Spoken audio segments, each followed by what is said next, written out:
Paranormal Karen, she's so spooky. Paranormal Karen, funny too. Paranormal Karen, she's so spooky. Oh, and did I mention she's funny too? Yeah, cha-cha-cha. Hey everybody, welcome to Paranormal Karen. Such a fun episode today. I'm looking forward to. You guys probably all know him. For some reason, I think everyone should be singing the song Everybody Loves Noah Lampert. Do you remember what it was? Sarah Lee, right? Are you too young? I don't know. Okay, you're too young. I've already embarrassed myself. No, it was the big deal. The song was Nobody Doesn't Like Sarah Lee. Right. No, I do know it. See, I redeemed you. I do know it. I just didn't remember. Now, of course. Sarah Lee, of course. But was it everybody does it like Sarah Lee or doesn't? Nobody does it like Sarah Lee? Was it that or nobody doesn't like? It was very. I don't know. This is important information. It's probably on the internet somewhere, but I'd rather argue with you. Noah Lampert, you sound great. I have to say, I yelled at Verizon, and I think they fixed my phone. It sounds great. Yeah, and I was saying you just have to yell at Verizon and show them who's boss, and they'll do it. They'll fix it. That's right. That's how they work. I showed him a picture of my dog, and I said, "This is the boss." You know what else? I did a phone call earlier today from the UK on Skype, and she sounded in the same room. It was fantastic. Nice. So Noah from upstate New York, the podcast is called Synchronicity with Noah Lampert, and I would be amazed if we don't have any crossover guests. You know? Yeah, what I mean? No, I heard you talking with your latest guest today about Ryan, who I've had on a few times, Ryan Singer, and I've been on his podcast, and I know that's like one of the main crossovers. So I know I also love the weirdo guests too. I've had them since the beginning. So I'm sure there's more than one that we don't know about. I know. And Jessa and Lacey always talking about you. And I couldn't believe I didn't know you. And then I go to Google and you're in my phone. And I was like, what? I got to work on my memory. So my friend, tell me of your journey. How did you get into this world of weirdness? I think I was born into it. I'm now realizing just how weird my family is. I think everyone as they grow up, they get a better appreciation for how weird their immediate and extended family was. Because you don't as a kid growing up, you don't really think about that. You're just like, this is my family. This is how they are.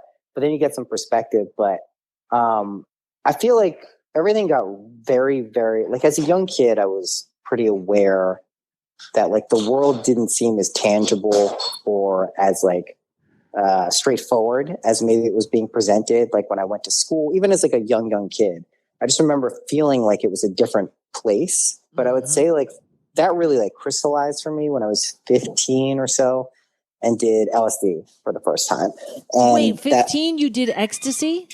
LSD. Oh, LSD. That's acid. Better. I'm sorry. Yeah. Thank God you cleared that up. I'm not a crazy person. So you did tell me about your first LSD trip.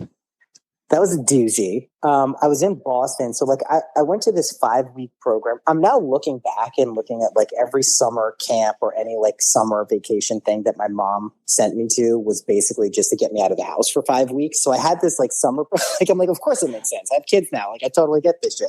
But I was at the summer program in Boston. And it was at Berkeley, where I eventually went to college, but I was 15, and they basically put you up in the dorms in Boston. And the Berkeley campus is just the Back Bay. It's just Boston. There's no campus. It's just you walk from building to building throughout the city.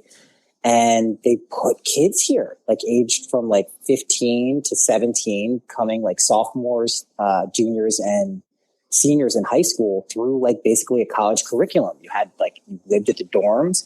And I fell in with some people who, had some acid, who brought it from San Francisco. And I had been reading about it. I wasn't I knew what it was, but I hadn't done it. So I wasn't a novice, but you can't really compare. And my first trip was 18 hours. And I just remember being holy shit. I've had my head up my ass for 15 years. Whatever I thought was going on. Like, I didn't know that this is actually what's going on. And I ended up calling my dad at like the end, like hour 16, being like, I think I'm fucked. I think I'm like this forever. Like, cause I'm still tripping pretty hard. And he's like, go get some orange juice. Like, you'll be fine. And, also, like, I have this thing that happens when I trip. No matter like how crazy it is in my head, I sound super fucking normal to other people. So I have to deal with like trying to explain to people that like, no, like I'm just getting pretty crazy in here, and I sound like a very normal person. So I remember my dad being like, "You sound fine." I'm like, I don't think I am, but I eventually calmed down. And yeah, I have to unpack that. I have to unpack a little there. Yeah. So when you went to this place, was it because you were a great student, or your mom was just like, go? No, I was like, I think I had expressed some interest in, like, I played saxophone. I was really good at music. I think I was getting into music at that age, like a lot more than I had been. And so like I had the saxophone that like kind of was my gateway to like getting into this program for 5 weeks. And it was probably like the same cost as camp. I'd gotten kicked out of camp, summer camp, the year before too, I think, or 2 years. No, weed. I got kicked out for weed. Oh, weed. I got caught smoking weed, and then I wouldn't rat out the counselor who gave it to us. So they kicked us out. And I was like, whatever. Look how that goes. They kicked you out of camp for weed, and then you moved up to LSD. What a good plan. They're just shooting me up the fucking ladder of drugs. So you had known about acid, and it's so amazing because, first of all, how much life experience do you have at 15? And then the fact that you were like, oh my God, I've gotten it all wrong at 15. I've got it all wrong. Yeah, it was pretty, that started what was really, if I look back, probably like a solid 7-year cycle of like psychedelic use, LSD, mushrooms, cannabis, which I still use a lot of cannabis. Right? I still use the other two somewhat frequently, but that really started like a cycle where it was a weird place to be, because as a 15-year-old, you're still like rigidly within a system, like societally, culturally. You don't have like even rights up until you're like 18, especially in this country. Right. So you're in this weird place where you kind of feel like you know more than people around you, but like you can only buck that so much because, if there's someone who's older and wiser objectively, and you start saying like, I think I know better than you, they're going to be like, fuck off. You dumbass kid. So I had like this whole like anti-authoritarian thing that I think I played out. But over the next like 7 years, I kind of just got led down this relatively gentle path of like deep inner work at a pretty young age, which culminated, I'll point out, with a very rocky descent up like a very high, lofty place when I was in like 2003. So it would have been 17, 20. Yeah, it would have been 20. Okay, 20 in 2003. Okay. Yeah, I took like a nominal amount of LSD, like a very normal amount, like one hit, nothing crazy.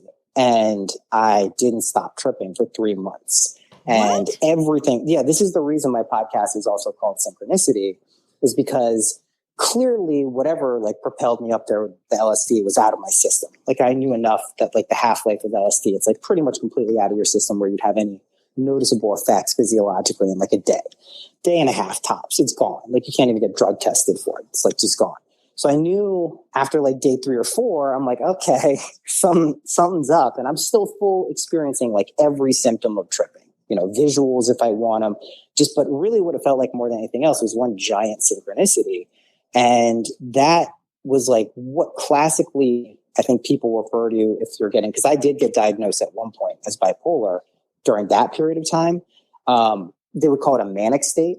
To me, it just felt like a very ethereal, dreamy kind of like tapping in and out of like this liminal boundary between being a human and not being a human, and being like a soul and not having a body. But again, I'm like a 20-year-old at college on the streets of Boston, again, being like, what the fuck is going on? But anyway, I crashed from that, got depressed for the first time in my life, like literally had never experienced any real form of like depression. Got depressed, had to pull out of college, like lost all my shit. This is a long-winded answer to a very simple question. It's great. It's a great answer. I'm on the edge of my seat making notes of questions. Go ahead. So basically, I'm like get really depressed. I have to pull out of college, like just totally like at like my darkest, deepest state. And I get diagnosed as bipolar. I just remember being in a psychiatrist's office back home in like suburban Maryland, right outside of DC, and like drawing these mandalas. And I didn't even know what the fuck I was doing. Just over and over, I was drawing these mandalas. I didn't even know they were mandalas. It was just this geometric pattern.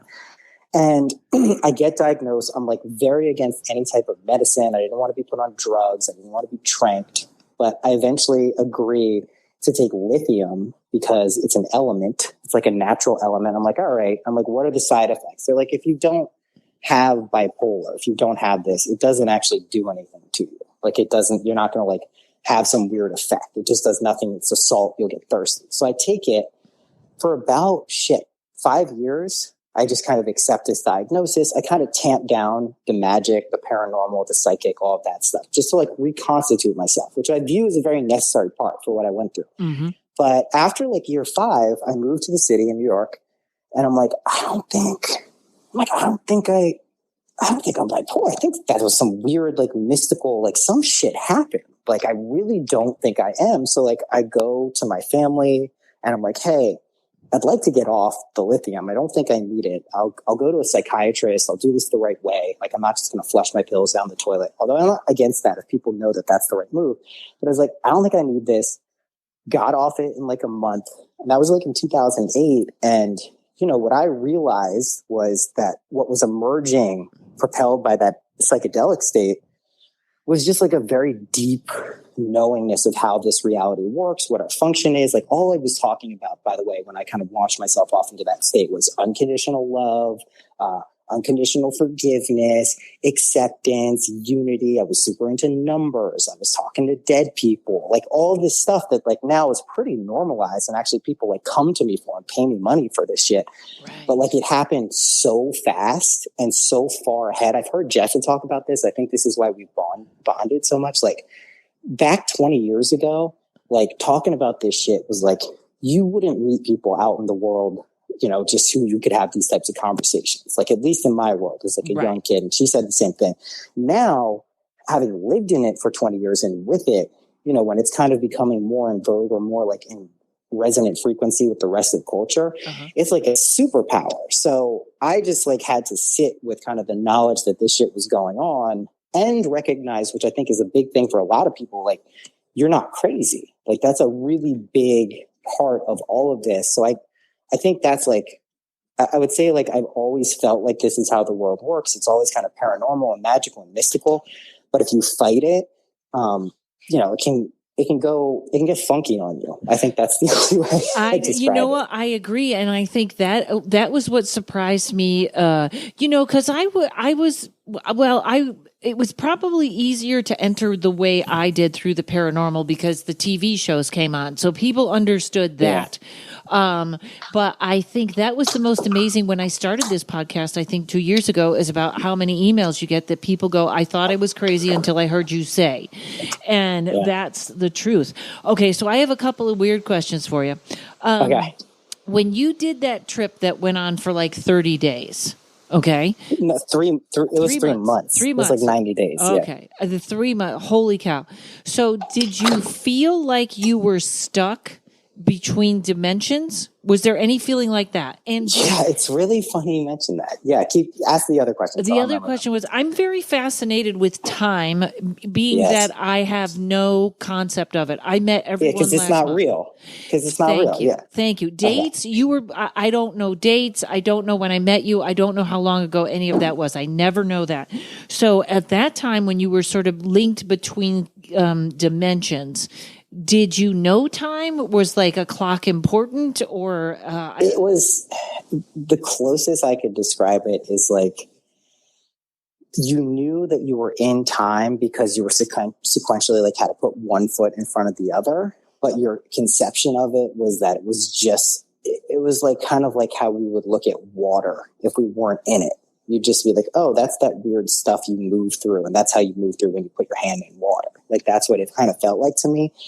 I was time traveling past and forward. But again, like, this was happening for like a brain and a mind of like a 20-year-old male at college. So I'm like trying to like filter this shit through with like there's no internet really like evolved enough to tell me what's going on. I could pick up like, a bookstore, something on chakras or something, but there really wasn't like any framework for this. But yeah, time was the police not are coming a to thing that I you. moved through. Yeah, I know. They always. Okay. And then the other thing that you said about dimensions, I specifically remember saying this back then, and I think that it's cool that like we're talking about dimensions again these days, is I just remember saying to my friend, there's one friend who was around me like for the most of this, and he still texts me almost every day. He's like, "You're the best." I'm like, "You are too, Ross." But I kept telling him, I'm like, I'm moving through dimensions. Like every movement, I felt like I was moving through a different timeline and a dimension. But like trying to explain that to like your friends who like want to get drunk and like go to like a bar, it's like, is beer free on the next dimension? Is it free there? It's totally free. Yes. It's, my mind's a little blown, but there's a weird thing that when you have the one for 90 days and the first one you have for 17 hours, which I love your father's answer, which is orange juice, because when a woman has any trouble, they go cranberry juice, have cranberry juice. Yeah. So you came out of it and you hit this depression. Now, but first part, I have this thing and I'm 5'9" and 135. So I'm not small, but when someone prescribes a drug, I immediately cut it in sensitive. half. Yes. Yeah. Same. So it wasn't an excessive amount. And I wonder if it is that's because you were sort of in almost ready to go that way anyways, that sort of the acid just took you there. Like, we're going to Yeah, that's what it always is. Like my real views on what this, like even acid, and I'm someone who smokes weed every day, so I'm not diminishing the actual felt impact of these substances or drugs when we do them, but like they're all placebos. They're all these elaborate kind of like joined imaginal thing that we believe in that propels people forward. So a deep subconscious aspect of a lot of psychedelics, whether it's ayahuasca, acid, mushrooms, is that there is this resonant frequency that speaks to the subconscious, that speaks to this part of you that's below the surface of your conscious mind. And when you kind of give something that power and property, it does it. So like it could have been the teeniest amount. It could have been a negligible amount. I mean, LSD already, the amounts people ingest, like a high dose, like insanely high dose is like 600 micrograms. That's a microgram. Like anything else you're measuring at least in milligrams, which is 100 times. I think it's 100, it's 1,000. It's infinitesimally small compared to anything else. So that to me already shows me something about its actual power. But yeah, I always believe that like it's never the drug specifically that launches someone into like a really altered and profound state. There's some part of the person ready for that experience, and they're using the drug kind of as a vessel and a modality to move through it. That doesn't diminish the impact and like use of these substances. It's just, I always believe it's the person. Like it's always the person who's putting themselves through these experiences. Right. So if somebody needs a bigger dose, I'll never forget when I did ayahuasca with friends, there was this one girl that kept wanting to take more and more. And I was like, what are you doing? And I wondered if she wasn't ready or she was blocking it or something. There was something weird about that. And it's interesting because I don't have any psychedelic friends right now, shall we say. Jessa left town. And I don't really know who else to kind of pull in this circle. But I would love to try a microdose of mushrooms. But exactly what we're talking about here is, what is micro to me? Like, well, you sound sensitive. I mean, I do think there's a correlation to people who would consider themselves naturally psychic or like gifted, whatever term you want to use. You're probably sensitive. And most people who are like, even if they don't consider themselves psychic, they're probably extra sensitive. And that's why they don't even approach the idea of being psychic. right. So I always would say less is more. Like I'm someone who is, as much as my rep, I know like Jessa is always joking that like I'm always on drugs and doing stuff, but like I really go pretty light and have a scale up approach to all these things, especially if you're like energetically sensitive, because there is, I think, like a protective kind of knowingness that you need to carry with you if you go deep with these things. Like even mushrooms, even a microdose of mushrooms, like it's important to kind of like strengthen that and get familiar with your capacity to do that. Because when you launch yourself off into some of these states, you know, it's like the subtlest of thoughts can take you in a direction, and you want to know how to calibrate. So I just think, like, you know, if you were microdosing mushrooms for the first time, I would say, like, I know my friends, like 0.1, 0.2. For me, at this point, they're mini doses, so 0.5. Wow. All right. Hang on one second. No, we're going to be right back with my new pharmacist helping me with my mushrooms. Hold on. It's me doing a little ad for myself because I always forget to do it during the podcast. I will be doing a Facebook Live on August 26th at 7 p.m. Pacific Standard Time. It's about my tarot class. If you've already taken it, you might want to tune in. I have a couple of new things to put out there. Also, if you haven't taken it and you're on the fence, come on in, see what it's all about. We'll also have a little special takeaway if you tag somebody and bring them in on the viewing. And I will be taking your questions. So that's August 26th at 7 p.m. Pacific Standard Time. Also, Halloween falls on a weekend this year, and I am going to be in Nauvoo, Nauvoo, Illinois. This is why I need a husband, to just tell me how to say that. That's all I want him to do, and then he can go home. At the Cambry House. So CAMBREHOUSE. It's going to be a great weekend. I'm going to be there with the Southern Gypsies, which is a whole group of mediums and psychics. We're going to be doing readings on Saturday. There's a meet and greet Friday night. We're going to be investigating the Kingsley Inn, and they also have rooms available at the Kingsley. It's going to be a great Halloween weekend. Check it out at cambryhouse.com. All right, let's get back to the podcast. Okay, so, you know, it's the other thing that's weird, but see, you're familiar with all this. In fact, it's very funny about the microdosing. I feel like right now, because I don't have anyone, somebody told me about it, and I thought, well, maybe I could do that alone. And now I'm kind of like, maybe not.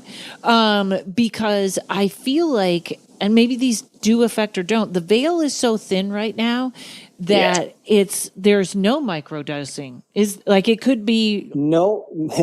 Here's how I put it: no microdosing right now is microdosing. If you're not on anything, you're basically microdosing.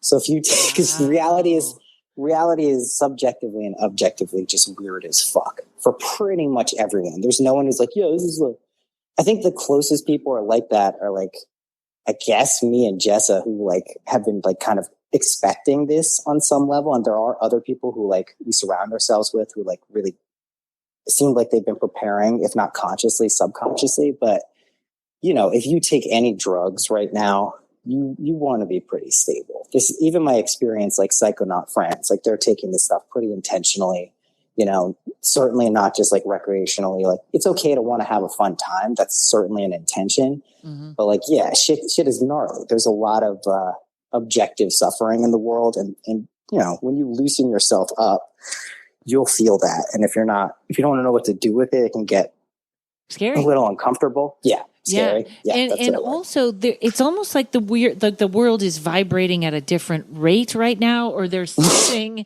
it's a pitch up. Yeah. There's something that has made everything a little bit different. And I think the exact reason why people want to do all this stuff right now, and actually probably some of them shouldn't, is because there's sort of this desire. We all sort of have this desire right now to get out of our body. It's too heavy. There's too much. I think everybody would take that. You know what I mean? We're all kind of, whether it's drinking or whatever, everybody's trying to jump a little out of their body right now because everything is so uncomfortable. So you come out of this 3 months later, which like you could have, 3 months just blows my mind. Like it was long enough to get into shape. You could 3 months. No, 3 months is long enough to be clear. The reason I like specifically bring that up is because like it's long enough to like ask yourself normal people questions like, what the fuck is going on? Why is this happening? Can I turn it off? Can I do this? What happens if I do this? Like I remember one point I caught on that every single time I'd cross the street, it would turn to walk. So I was like, that's weird. Like, I wonder if I'm like subconsciously like guiding myself to walk signals. So I try to fuck with it. I try to be like, all right, I just saw this signal. turn. If I walk in 5 seconds, there's no way it can turn back.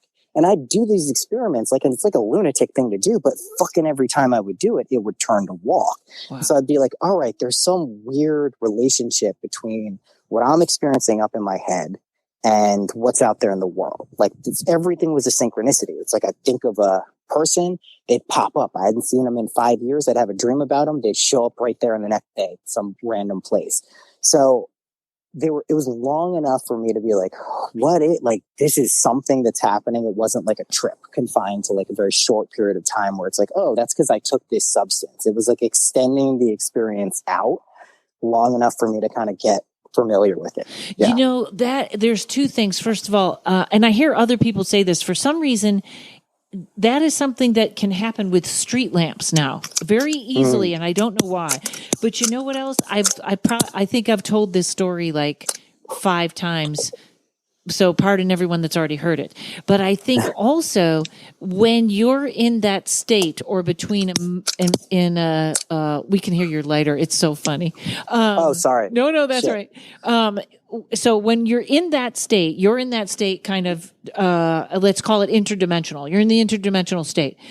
And I think you just gave your brain permission, or your mind permission, to do all these things. Like, it's like people, like, I think Jesus was just a guy that knew how to use everything. He knew how to use it all. That's right.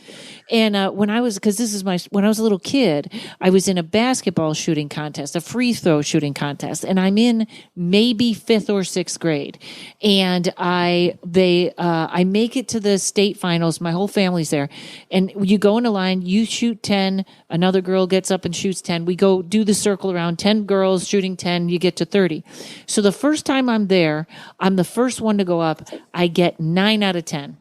I sit down, wait for my second time, 8 out of 10. Third time, 8 out of 10. So you have to figure, little kid just hit 25 out of 30 foul shots. And I remember my father coming over and being so happy and excited. And I, in my head, was thinking, I don't understand why you're excited. You told me to put the ball in the basket. Yeah, you told me what to do. Yeah. And so that's what I did. Like, and I think that state. Now, when you were in this 90-day state, were you working? Did you have money? What was happening? So I was in college. I was working. No, this is before I started working for the college. So my mom was paying for my tuition. So I had that taken care of. So I didn't have to worry about like where that money was coming from. I think at this point, I had just moved into an apartment. This was like a pivotal point where I think the money that I had like bar mitzvah money that I was still like parlaying into like being able to buy stuff. I had no job out there. I was taking money. I very much remember I was taking money from my mom. That's part of why I felt so bad. I felt like a bad kind of failure person. It just cascaded down into like this shame spiral, which I think a lot of people are familiar with, but don't know that it's like, you can pull yourself out of those. I luckily, and I'll say this to the day I die, I had an amazing support system that like saw that I wasn't my normal self and like recognized those symptoms after like an extended period of like a few weeks. And we're like, all right, there's something wrong. You got to go back.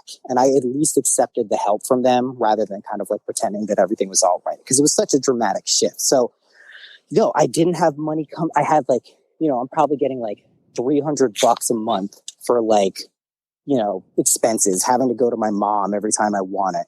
I'm in this really like, remember, I was super high up, like incredibly like elevated, like so psychic, like even money, like back then, like I could make money really easily. People would just give me money. I'd find money on the street. It was insane. It was like a trick, like I'd find $20. I'd find $50 there. Someone would give me like, this big fucking pizza for no reason. Just like crazy shit like that. Wow. And then I found myself in a situation where nothing was working.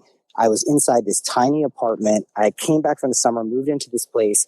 I remember specifically I was stealing weed from my roommate. I just met this dude. He was a dealer. And I was like going in like a little rat and like stealing like enough to smoke. Just like this, I was just doing the worst. It was like the worst version of myself. And after like 3 weeks, I think of that, like I remember specifically I was smoking cigarettes at the time. I went out and my legs were like weak. because I hadn't gotten out of bed in like long enough time. So I was like all wobbly, like a fucking newborn fawn or some shit. Wow. And I'm like, holy shit. Again, like there's always this voice inside of me that's like, what the fuck is going on? Like, this is weird. Like, this isn't a normal thing. So I just was in this, like, it felt like being stuck in like jelly or molasses, like this whatever engine that used to start that was like keeping me propelled up, even to just the baseline, it felt like it had been extinguished. So the reason I bring this shit up too is like what I believe happened, why that like high spiritual state couldn't be maintained, and why I did come crashing back down. And now when I speak to people, I still sound like I'm very animated, I'm very positive, and my life is pretty fucking amazing. But I didn't know what was happening to me 20 years ago. I didn't have any conception of how to handle it. And then my ego, which I'll just say ego, but the part of me that thought like I'm always running the show as Noah, started to try to like insert itself and be like, I'm doing this. I am the individual who is controlling literally all of this. And I think on a deep level, that's true. But if you filter through the wrong kind of childish or immature parts of you, reality, what you perceive as external reality, begins to push back. So what happened to me is I'd be out here yakking about unconditional love, how everything's an illusion. And someone, who has like a brother or sister in the army would come and be like, how dare you say that everything is an illusion? My brother is in Afghanistan dying. Right. And I wouldn't have had the direct kind of inner validation that what I was saying was true. So I would see my own internal doubt be reflected back to me through these situations, and I couldn't stabilize it. So enough of that began to happen, and it like put me down into like, oh, I guess what I thought isn't true. I guess that, there is this outside world that dictates my reality. And that truthfully took me, that mindset, although it allowed me to function as a human being for a good decade, like it took me 12 years to also like figure out how to integrate that with these kind of lofty, spiritual, psychic, magical experiences. And now what I would say is like, I've balanced those two pretty healthily. And I can appear to tell people like it's way more magical than you could even imagine. Well, it's the best. that is the hard part, is to have one foot in this 3D world and one in the other. And I remember once my mother, who was not really religious and not woke, for lack of a better word. I know that's a yucky word, but she called me one day and she said, Karen, I was sitting out on the porch and I saw, this isn't the real world. This is the illusion. This right. Isn't real. And I was kind of like, oh, yeah? Because I was so shocked. Yeah. I was like, yeah. But I was so shocked it was her. And it was almost like the next day that was gone. Yeah. But for that moment when she called me, she said, I was sitting on the front porch. I realized this whole thing is the illusion. This is not the real world. And I was, to this day, I would love to know what happened that came up and then it was gone so fast. Like she got a peek and then it was gone. My conception of reality these days, check again in 20 minutes, but, is that when we have people in our lives who traditionally have played a certain role of like someone who wouldn't really be speaking about that or wouldn't even entertain those thoughts or think about them, when they start to reflect that back, it speaks to kind of where we are. Like you've probably hit a point of acceptance deep down. So even someone who traditionally wouldn't have reflected that back to you, your aspect of this being an illusory world starts to project that back to you. And then you go like, hey, wait a second, what's going on? You catch on, and then sure enough, the next day she's like, "Oh, there's no mention of it. There's not going to be any sign that she's going to change or operate as though that's the real reality now." Right. So I always that's the thing. Like, it's this weird paradox that I think there's a pushback against obviously narcissism and being self-centered as like your only guiding ethical framework isn't going to lead to a world of balance. And we all intuitively can recognize that. But what really is going on, and this is the trippy thing, is you really are the center of the universe. Like this world you experience is actually created, sustained, and maintained by you. And I mean that on like the deepest level. Mm-hmm. Now, the version of you that's Karen, the version of you that's Noah, to a lesser extent. It's not like I'm going to be like, oh, I planted this entire abundance. Like as Noah, that's when people can get a little crazy. But if like you recognize that you're Jesus and so is everyone else, right, you're good. If you think I'm Jesus and no one else is, I'm the only Jesus, you're probably off. But we really do run our versions of reality, and we've kind of like strengthened that and proved to ourselves that that's true. I think it's like a very liberating, can be terrifying, but it's a very liberating way of engaging with reality. And it seems to be true. So yeah, I try and remember that when there's two places that I think we're always reminded of that. I always try to remember that when there's someone that's fiercely politically not on, we're against each other. And then I try to realize how much, okay, so I'm just the other end of the stick, but I'm still them. And the other part is when someone says never, right. I would never have an affair. And I'm like, oh, they'll do it. Don't even say that because it's coming. They'll do it. Yeah, they'll do it every time. I've talked on my podcast a couple of times, and they're studying this in Australia. I've spoken with a Dr. Kylie Harris. When you came down and it was so like you were so depressed, they're studying that in Australia. They call it spirit emergency. They're studying it at a university. How good for that. And I think there's a couple of things that go on with that, but it's like, it's that old meme where people think a spiritual transformation looks like the star card, but it really looks like the tower card. Yes, it was definitely tower energy. And I felt like the star, but that star, I think like what's important to remember is like it's okay to feel like a star. Like that can be your natural point. But if you don't have the awareness of how to stabilize that ascension, you will be that lightning bolt that comes crashing and hits the tower. Like that is what's going to happen. It's just inevitable. Right. So, yeah. I wonder too if you wiped out your endorphins, which was another reason. I wonder the chemistry of when you walked out of that. So now when they're saying you're bipolar, and maybe I don't know bipolar, isn't bipolar sort of big mood swings? Like 1 minute you're screaming at someone and the next minute you're... So that's one. That's okay. One type. I think there's 1 and 2. I think I was 2. Like one thing I'm really careful with every label in life is I don't buy into any of them too much because I recognize they're just these concepts that were created by people who are generalizing because they're trying to help. It's not because there's some evil system. It's just like, this is how we look at these problems in mass. They're not functioning in society in the way we do. So let's label this something. So I don't know exactly. I think it was bipolar too. One of the bipolars is these like kind of more seasonal broad arc kind of experiences. So that would be 3 months of elevation, 3 months of depression. So a big test for me when I was like really trying to clear myself of this diagnosis for real was like,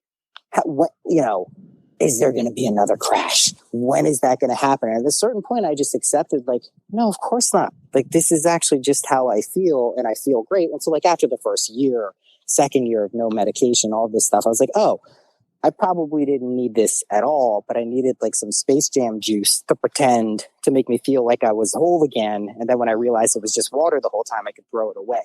Right. I do think for some people though, like medication, like I don't like to just be blanket, no one needs medication, right. But I am someone who like fundamentally believes that you as an individual are like sovereign of your own consciousness and you determine what's right and wrong for you. Now, if you're getting feedback in your world and people are like, hey, dude, you're fucking crazy, you probably need to investigate something. Yes. But like, yes. That's why every time I meet someone, I give them a little survey after. How did it go? Would you give me a 10?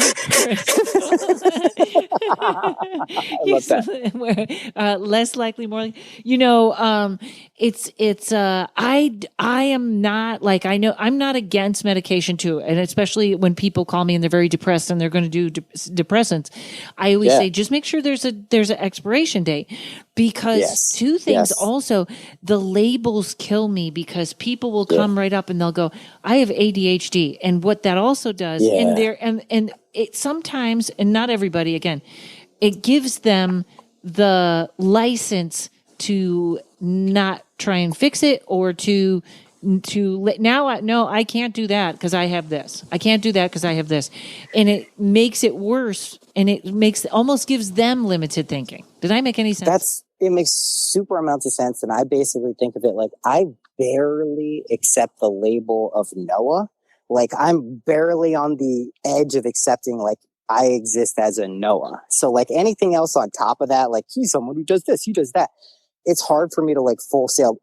At the very least, if you do take on a label, just like recognize you're taking it on. I get a lot of people in readings. I'm sure you do too. I get a lot of people who are recovering addicts. I get people who have been put through a system, and I'm very sensitive and I'm very careful with this. But like, I'm like, sometimes you're just running out your friends and family's roles for you. They're labeling you an addict, but you seem like you have your shit together. Does this mean like you should ever, you should just go back to doing heroin or drinking every day? No, but like have some personal, this doesn't have to run your life. You don't have to label yourself as someone who is this. If you know every time you take a sip, you go too far, okay.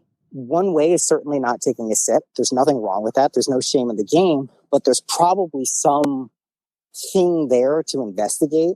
And I think like, I'm definitely more of a lean in type of person than I am like abstain.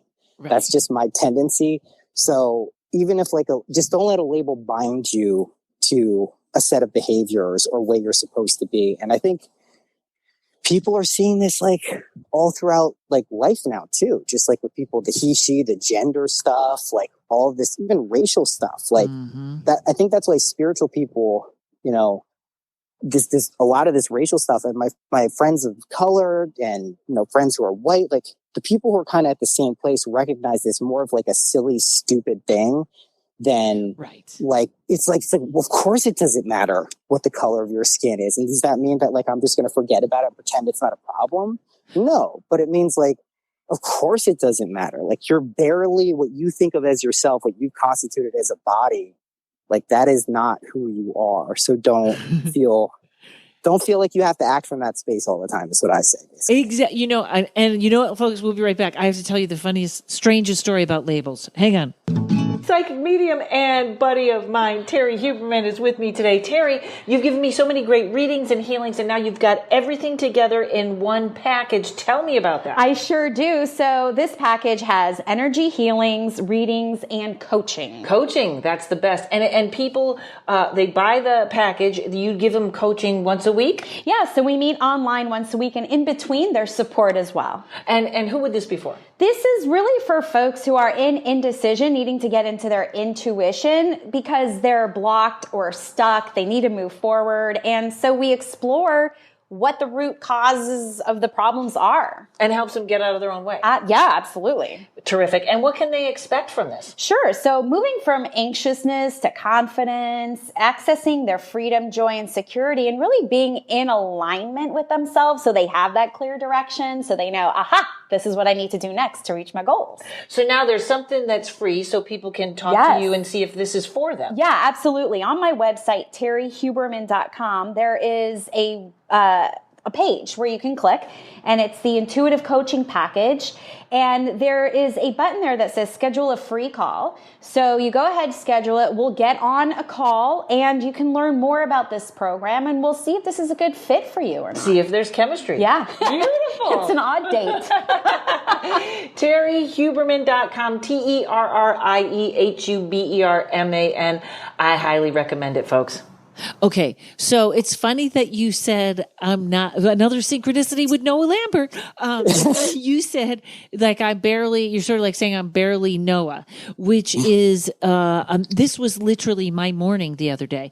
Is someone, you know how everybody hates Karens now, or when somebody's yelling, that's a Karen, right? Yes, I was thinking about this too. Yes. And I keep going, just ignore it. Sometimes people send me funny things that are funny. Okay, but just ignore it. So then I get an email and someone goes, hey, they're using your image on a Karen compilation. And I was like, what? Yeah. And some guy on YouTube that has like 700,000 things. These are all viral, huge videos. He's got a Karen compilation. I'm not in it. I'm not in it at all. He doesn't even know me. So if you scroll down, you would go, oh, there's Karenrontowski on a Karen compilation. And my whole morning was spent, and it wasn't, I kept thinking, you know what? It's fine if it does, but it bugged me. I finally got it taken down, but it was weird. It was just a reminder, like, what are people doing? Why is that? Like, yeah, your name of all things now is going to designate you as a type of person. Right. I was thinking, yeah, it's weird. Everyone learns the lesson their own way. I also think it's interesting that you got like, I'm going to ignore it type of approach, and then it blew up in your fucking face where you couldn't ignore it. Because that's kind of like that negative manifestation technique, which, by the way, can be used to everyone's advantage. Like when you say you hate something, when you say you never are going to do that, guarantee it'll pop up in your life. When you ignore something, when you push it away, it'll come back. So if there's something you really want, you can just say you hate it. Right. I promise you, it really does work. It's so crazy. And then you develop this weird relationship with stuff you want and stuff you don't like. The converse is also true. But yeah, they're just, it's not who you are. It's kind of like your name. That doesn't make you who you are. It's what I refer to. I've been using the term kind of like dominant energetic signature. It's like when you're feeling most like yourself, when you're feeling fulfilled, satisfied, at peace, loving, like you're at one with everything, that's who you are. If you can just like tap into that at will, which sounds harder than it seems at first, but like you always have access to that. And when you learn like tricks and techniques to kind of embody that, all this stuff about labels, it's just like, I don't know. But like you have to scale your way up. Like if I would have been told this 20 years ago, I don't think I would have been able to process it. It would have been like too hard for me to catch the words and like hang on to that. But I think we're in a good time for people to get this shit now. I think so too. And it's almost a weird thing. And I'm certainly not comparing it to racism, but it is putting a label on someone that you don't know. Like, you don't know me. Yeah. I don't know what, but it was very funny. And then you know what, talk about it coming at me again. I posted that. I go, this was my morning. You know what I mean? Like trying to legally get my 8 by 10 takedown. And there were all these nice comments or people that were like, this is stupid. Why did, and then one person put, now Karen, you're acting like a Karen. And I was like, oh my God, shut up. But back on the manifestation, it's so funny how people cling to stuff. And it's especially, there's a couple women. I gotta have this man. I gotta. And my rule is until there's a commitment, you're seeing two. You're on the, you know what I mean? Stay on, don't stay. People then obsession and manifestation are two things that do not go together. No, but you can use, like, I also recognize the gripping power. Like the positive spin of obsession is it's a focus. It's a really, really intense focus, one that you can't even escape if you want to. So if you can flip that energy and direct it towards the more positive spin, and like I do this when people are trying to like, sometimes, this is a reader, someone will call you up and like they're talking about a person or like an ex or like something and they want them back so bad, but you can feel like deeply that like this shit ain't happening because this is not good for you. Like this is just like, it's not supposed to be what's going on. I never will just flat out be like, say that to someone. Very rarely. I've said it a few times and they're always ready for it. But if that's what's going on, like what I tell people, rather than focusing on a person or what you want in a relationship, like you focus on your ideal mate, partner, the qualities you would want, someone who's kind, attractive, loving, cool, sexy, all the good stuff, but give yourself those qualities. Just give them to yourself. I literally tell people to go into a mirror in their mind, see their own reflection, see themselves embody all of these qualities like 5-10 seconds, super fast, run through them. The shit that happens within usually a week for people, it's incredible. You'll start attracting people who have those qualities because you've made yourself that. And that's also a really good way of recognizing, like if you're in a state of depression or anxiety, you just give yourself the qualities of someone who's not in your imagination, which to me is just a higher dimensional world. There's just no bodies there. We're in this dense, physical, 3D, clunky place. We think we have a lot of power here, but we really don't. But in your imagination, that's more real. So if you understand that and you believe that, it funnels down and cascades down into this reality. And then you get those things. And usually I found the desire for a partner like I really want someone, whether it's a woman or a man, it's because they just want someone who's going to support them and be a partner who's supportive and balanced and helpful and kind. And like, that's totally cool. Give yourself those qualities first. I guarantee you attract that. And I just from what I've seen, that's true for everyone. So I speak as though it is. I totally believe that, and it's other things of self-perceptions that we have. Like, I will continually say to people, they'll say, especially when I go into, I think I might cancel my health insurance. I'm so sick of health insurance. And they're asking me, do you have this? Did you have this? Are you allergic? And I just look at them. I go, you can say no to everything on that page. I have the DNA of a Viking. I will outlive all of you. Thank you. And that I think that's why I'm a very, very healthy person, because I believe that frequency. No, it's exactly why you're also like, I'll take it a step further and sound kind of batty to a lot of people. Like, the only reason modern medicine works, truthfully, right? And if we want to go really deep, we can include surgeries here, but really the only reason, the only healing power that comes from any modern pharmaceutical or anything you want to say is the pinnacle of healthcare is because people believe it works. Yes. That's it. That's the whole fucking thing. And even if you go back to the father of modern medicine, Hippocrates, dude literally said that. He was like, basically like, you are what you eat. Like, literally what you believe in, what you consume mentally, physically, spiritually, emotionally, that constitutes your overall health. That's the only like core thing driving what we perceive as health. So, it's a radical stance to kind of take in the age of Corona, because you're in this like weird place of knowing that you kind of generate your own health. You're not going to push it and go like sneeze on people and catch sneezes from sick people, but you do operate at this very healthy frequency where you recognize and test empirically that you create your own health, truthfully. Yeah, there was one of my favorite astrologers. He does a thing called the Pele Report. He's just one of my favorite people. I have to try and get him on, but I would almost be a little fangirl because I just. What's his name? His name it's called the Pele Report, and his name is Kepachi. But he's so high frequency, and he was saying how the human body, the frequency of the human body is about 50 to 60 hertz, and then when it gets down to 40, that's when your immune system is compromised.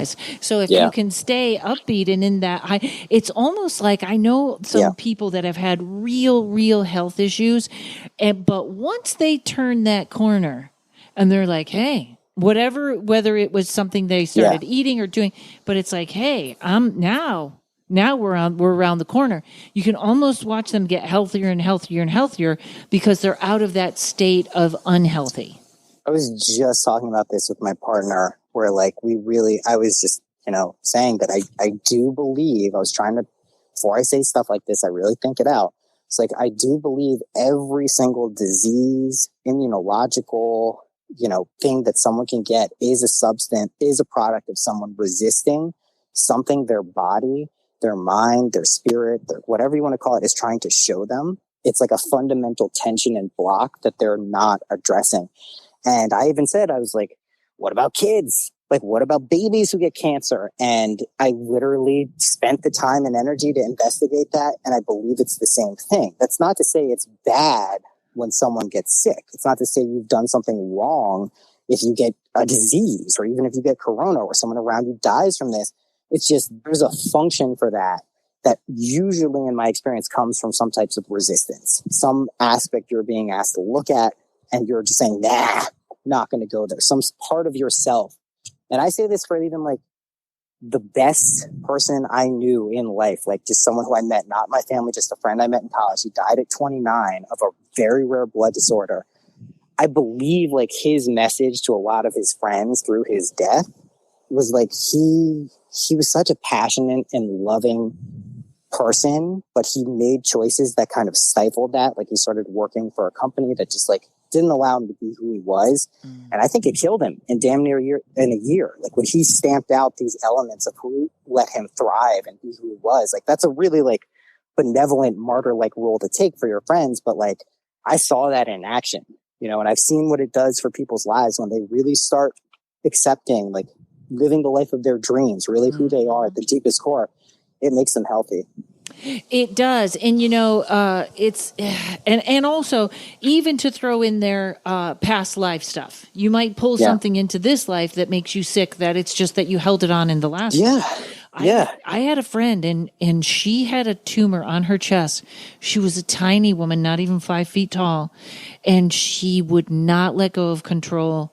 And this tumor was bigger than her. It was craziest thing I have ever seen. And right up to the last day, she was like, "Don't tell me to be happy, or don't, blah, blah." And I was like, "Oh my God." And I sent her to this shaman. And the first thing he did was like, "You've learned nothing. You got to let go." And then she was like, "You're wrong." And I was like, this isn't working at all. And she did pass away. But also, it is an interesting thing with babies. I knew someone that was a social worker, and he said crack babies, not only like they were born when the mother was smoking crack, not only get healthy, and he said they there's no, by the time you see they're 1 or 2, you're like, nothing is wrong. Of course. They have that healing ability. And what's a word I'm so focused on right now is the word freedom.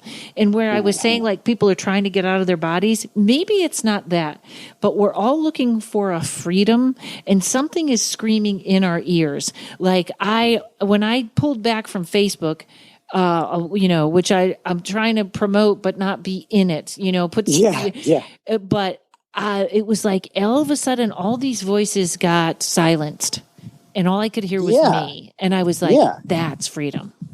That's real freedom. I mean, we forget how many versions of ourselves we're playing out just by engaging with the world, which is not to say we don't engage with it to find that, but you got to strengthen that feeling of knowing who you are before you start to engage. It's all perfect. All of this, truthfully, the Corona stuff, the Trumpian stuff, the political stuff, the racial injustice stuff, the environmental stuff, it's all getting dug up for us to deal with. So it's not a bad thing, and I don't judge it as bad, but a lot of it is the product of people not engaging with themselves first before they go out and yell about the fucked up thing out there. And it's not to say that the shit out there isn't fucked up. It is. But if you can't tune yourself up before you engage with the world, you're going to just bring that around with you, and it doesn't actually do what you intend to do, which is probably be a voice of reason and calm and love. So whatever people have amazing opportunities right now to find this, because everything is fucked up. It's shit ain't working no more. So and this is coming out in August, so I may have, I don't want to say this may be wrong information, but there is also something about that coronavirus. There is a I don't want to say people are the thinning of the herd, but there is something about it changing our DNA, moving us forward. And some people just really have made the choice to check out. And yes, I wish it wasn't so ugly, but I'm glad you said it. I'm glad you said it. I've said this publicly a few times now. I feel like people this is just what we call death anyway is just people jumping off the ship. They're saying that version of reality ain't for me. I don't want to be there anymore. Whether it's a choice or not a choice, that's what the decision they're making is. And that's definitely what's going on right now. And you don't want to say that to someone who's experiencing, a family member in the grips of some horrible objective suffering. But the truth is there's this reality is getting so weird so fast that a lot of people, especially older people who have lived in a reality that wasn't really like this apparently for a long time, are like, fuck this shit. Yes. Fuck this. I do not want that. I will go somewhere else. The higher self is watching from a different place. Because the other thing I say to people, and this is very weird, but maybe this is, the word spiritual people, it gets I've talked about this on many podcasts about how we get kind of labeled like we're supposed to be all loving and good, and we're just humans. It doesn't mean that we don't have a dark side. But I feel like with the corona, I think I lost my place for a second. Hold on. This is so fascinating that dark place. My brain is going in 10 directions. Some of us, I say to people, I know what I was going to say. when people are getting all upset, because I will tell people in readings, I'm very, very nervous November, December, January. Save food what you need, take care of what you need, go to the dentist before then, just be in place. And they get all freaked out like this is bad news. And I forget that it sounds like that because in my head, and I will say this, guess what? Now you're in the movie. You go to the movies to be excited. Now you're in the movie. Play your part. Do the best you can. Be the hero. But now you're in the movie. You're always in your own movie. The trick is being able to figure out how to be the producer, writer, the director, and the actor at the same time. But luckily, it's pretty easy to do. And we just teach ourselves how to do it through our desires. That's my main entry point at this point. Our desires and our perceived problems, those are the quickest way to actually get to the point where we transcend or get or achieve what we actually want. And it's the game is like, there isn't this state of ultimate completion in this body. That's like the human game. We can recognize we're everything and one and kind of level up and live magically for the rest of our lives. But you also recognize like in this dimension, like you're in duality. You're not at the end product. You're always going to live in some aspect of duality. So that's a fun thing to be embraced. It means that we're literally like forging ahead into unknown territory, which is exciting, but it can also be terrifying. There's a great quote by Chogyam Trungpa, who's a Tibetan Buddhist teacher. And I love this quote so much. He goes, the bad news is you're falling through the air, no parachute, nothing to hold on to. The good news is there's no ground. So that's what's going on. And if we just like recognize that what we perceive as dissonance or challenges or hard things in our lives, like if we understand that we actually have the power to recognize what they're showing us, we transcend those things pretty quickly and effortlessly. And that's, my partner's just showing me a little frog she caught. Whoa. A frog. I thought you said a fog. I was like, no, it was a frog. We found a dead frog, where I thought it was dead on our garden post. And then I pushed it off with some water.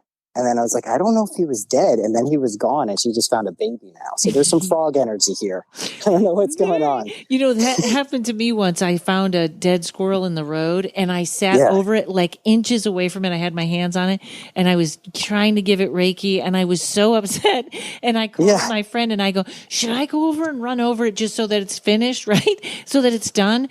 And she goes, no, just let it be. I go back an hour later, literally the squirrel is standing on the side of the road like ha ha, and so crazy. I'm thinking I had my hand so close it would have bit me. It should have bit, but it was just I don't know. But Noah Lampert, I could talk to you forever. Oh my God, I just adore you. It's fun. All right, honey, tell everybody this podcast is Synchronicity with Noah Lampert. Where can they get a reading from you? syncpodcast.com, my website. I have a tab there where you can sign up for readings I think I usually have like 4 to 6 days open every month where I try to keep it to. So yeah. All right. syncpodcast.com and they can find everything there. They can find your Twitter, your Twitter, Instagram, all the stuff. I'm a regular functional digital entity. I love your Instagram. Are some of those pictures are you an artist too? No, so I usually do the artwork. I usually say who it is. Like the one I posted today is Salvador Dali. I wish I could take credit for some of them, but that's how much I know. You did that? Yeah. No, it's Salvador Dali. He's got nothing on you. You did that? I like that. That's even a question. It's amazing. Yes. All right, darling. Well, thank you so much for coming on. I can't wait till our next interaction or adventure. We will someday. I'll soon, come I'm up. Sure. Yeah. So if I get up to New York, do you do haunted stuff? Do you go to haunted places? I do everything. I'm also like an unintentional medium. So, Okay. Yeah. There's a place in upstate New York that is called so when Stephen King did The Shining, they shot it at the Overlook in Estes, or they shot it in, it was in Portland, they shot it in Colorado, something like that. There's a real Overlook hotel in upstate New York that literally has the 2 twin girl ghosts. Like, I think the story came from there. It's crazy. So we're going to do that. I'll bring my partner. She douses, and we've done some ghost busting. So we're into it. All right. We're into it. Thank you, my friend. Everybody, syncpodcast.com. We're going to have it down in the show notes. Thanks to Mike Flynn at Uno Rising Media. And thank you, Noah. Yes. Thank you, Karen. All right, everybody.